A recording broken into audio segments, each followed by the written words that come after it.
Hello friend, UPSC ज्ञान channel पे आपका स्वागत है। आज हम इंडियन इकोनॉमी का नया टॉपिक के साथ आए हैं। आज का टॉपिक है measuring national income.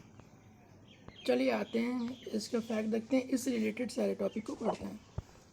National income, the value of the output of goods and services produced in an economy over a period of time is called national income. National income क्या है?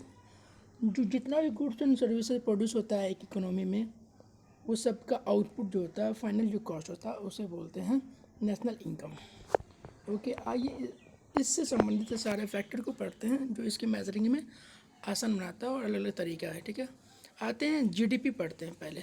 Gross domestic product, सकल घरेलू उत्पाद, the total market value of all final goods and services produced with in the country in a given period of time.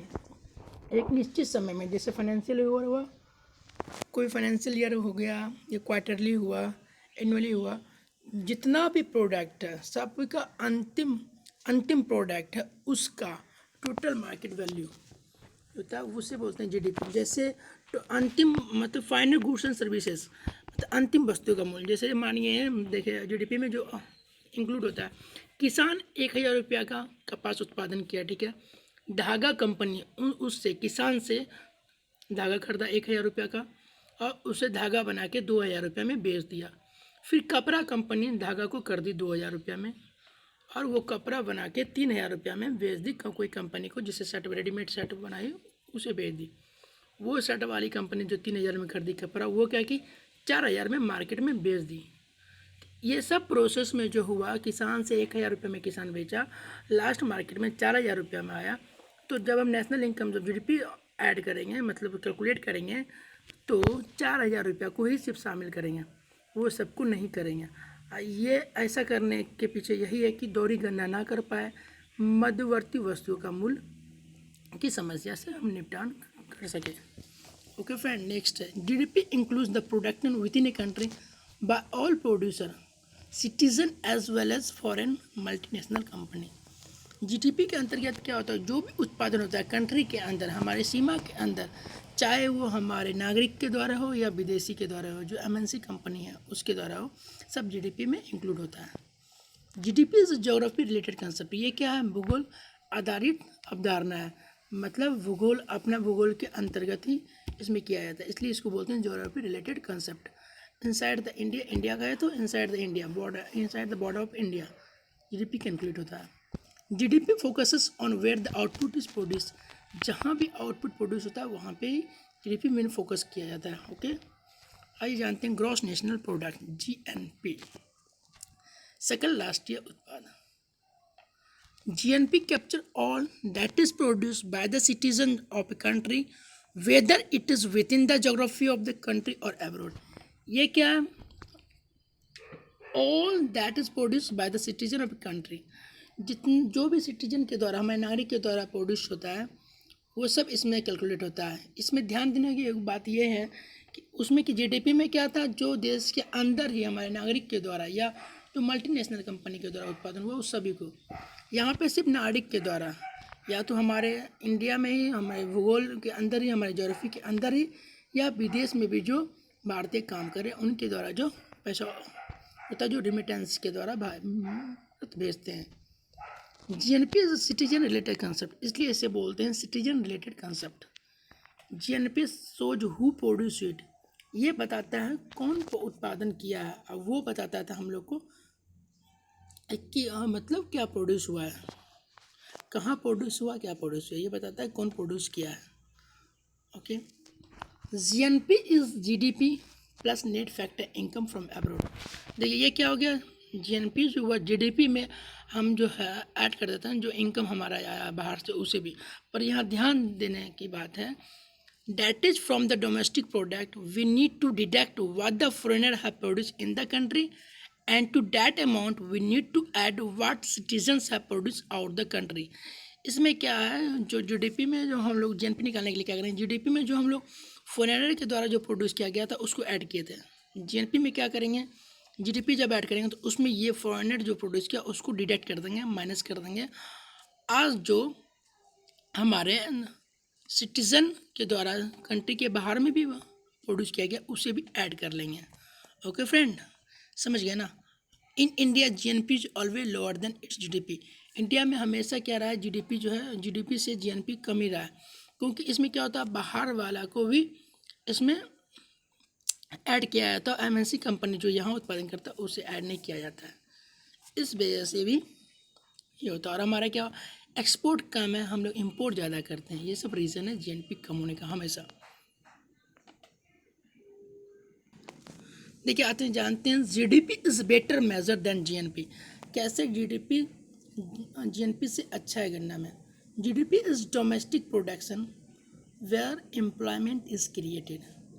GDP क्या है, घरेलू उत्पादन होता है, यहाँ मतलब हमारे देश में उत्पादन होता है उसको सम्मिलित किया जाता है, तो क्या होता है हमारे एम्प्लॉयमेंट क्रिएट होता है, रोज़गार क्रिएट होता है, इन्फ्लेशन मॉडरेट होता है, हमारी महंगाई जो है ना वो संतुलित रहती है, टैक्स रेवेन्यू ज़्यादा मिलता है। यहाँ अगर उत्पादन हो करेगा कोई एमएनसी भी तो क्या होगा, हमें टैक्स मिलेगा।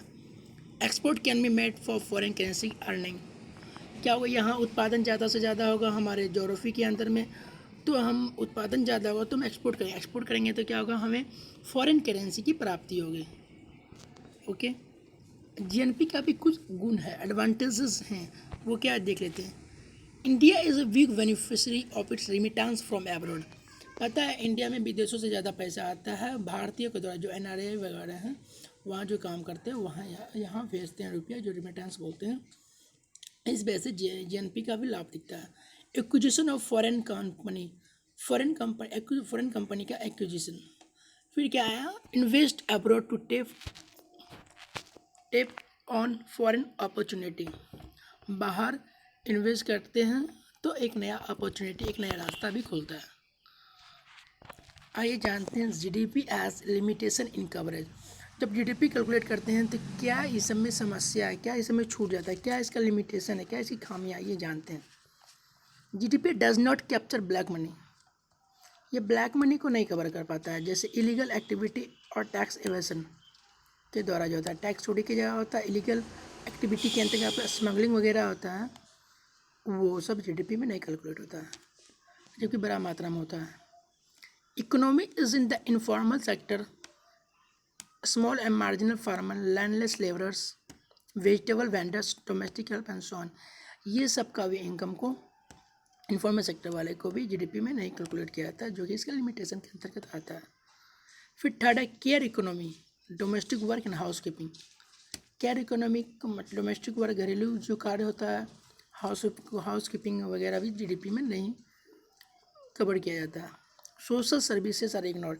इसमें क्या होता है, सोशल सर्विस जो है सामाजिक सेवा, वो सब इग्नोर होते हैं। जो वॉलंटरी और चैरिटेबल वर्क जो करते हैं वो सब भी कैलकुलेट नहीं किया जाते हैं। आज ही जानते हैं नेशनल डोमेस्टिक प्रोडक्ट एनडीपी, राष्ट्रीय घरेलू उत्पाद क्या है। GDP minus the total value of wear and tear, total value wear and tear depreciation that happen in the asset while the goods and services were being produce. जब goods and services produce होता है तो कुछ depreciation होता है, कुछ wear and tear की loss होती है, उसे जीडीपी में माइनस करते हैं तो एनडीपी प्राप्त होता है।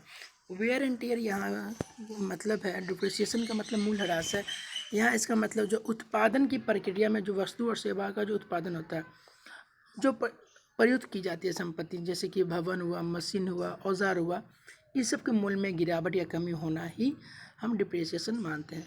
ओके, यहाँ पे एनडीपी के साथ NDP next point, NDP of an economy has to be always lower than its GDP for the same year में क्या होता है, GDP NDP of an economy has to always lower than its GDP.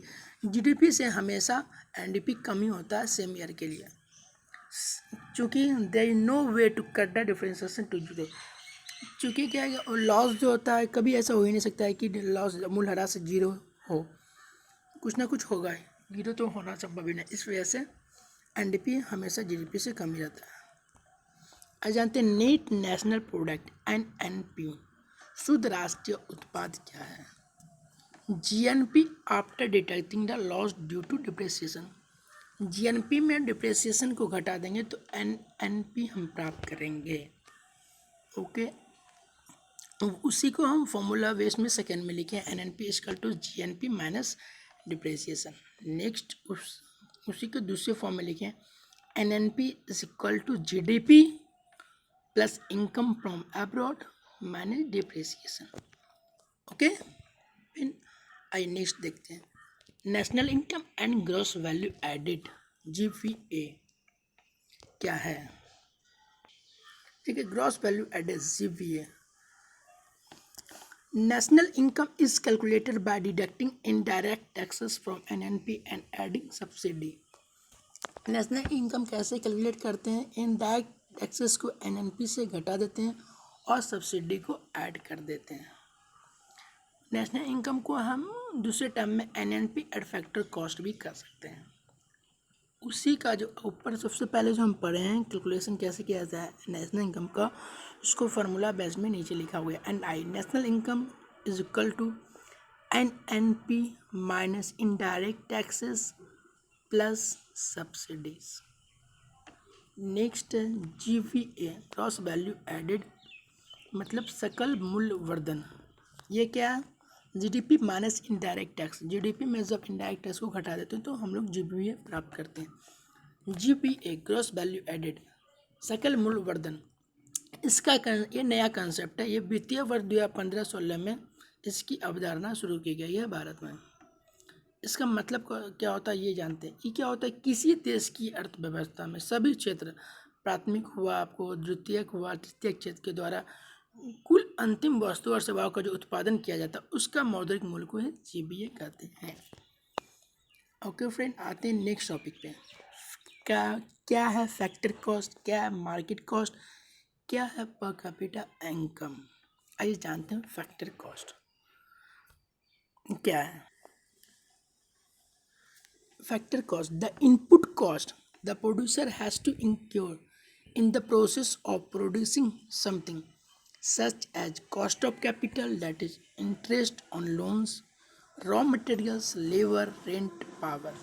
ये input cost है जो उत्पादन के दौरान जो खर्च लगता है, जैसे कैपिटल का कॉस्ट हुआ, जैसे कोई लोन लिए उस पर इंटरेस्ट दे रहे हैं, raw material purchasing cost, labour, rent, power, ये सब पे जो इनपुट हमारा लगता है उसे बोलते हैं फैक्टर कॉस्ट। आइए जानते हैं मार्केट कॉस्ट क्या होता है। After adding the indirect taxes to the factor cost of the product, it means the cost at which the good reach the market. ये क्या, जब फैक्टर कॉस्ट में हम लोग इनडायरेक्ट टैक्स को ऐड कर देते हैं तो हम लोग को मार्केट कॉस्ट प्राप्त होता है।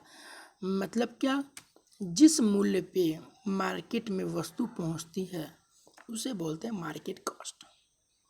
आइए जानते हैं पर कैपिटा इनकम क्या है। Per capita income measures the average income earn per person in a given area in a specific year. It is calculated by dividing the area's total income by its total population. इसका मतलब क्या हो गया, average income जो एक क्या बोलते हैं, एक निश्चित एरिया में, जो दिया हुआ एरिया में स्पेसिफिक ईयर, कोई तय साल में, मतलब कोई भी वजह से फाइनेंस इस साल में इतना आदमी का इतना रहा है एवरेज इनकम इस एरिया में, तो उसी को बोलते हैं पर कैपिटा इनकम। इसको कैलकुलेट कैसे करते हैं, टोटल इनकम जो है उस एरिया का total income by total population is equal to per capita income. Next, it is shown as an indicator of how rich or poor the country is, its standard of living and so on। ये क्या show करता है, देश कितना गरीब है, कितना अमीर है, और क्या उसके स्टैंडर्ड ऑफ लिविंग है, और एट्सेट्रा एट्सेट्रा, इस शो करता है।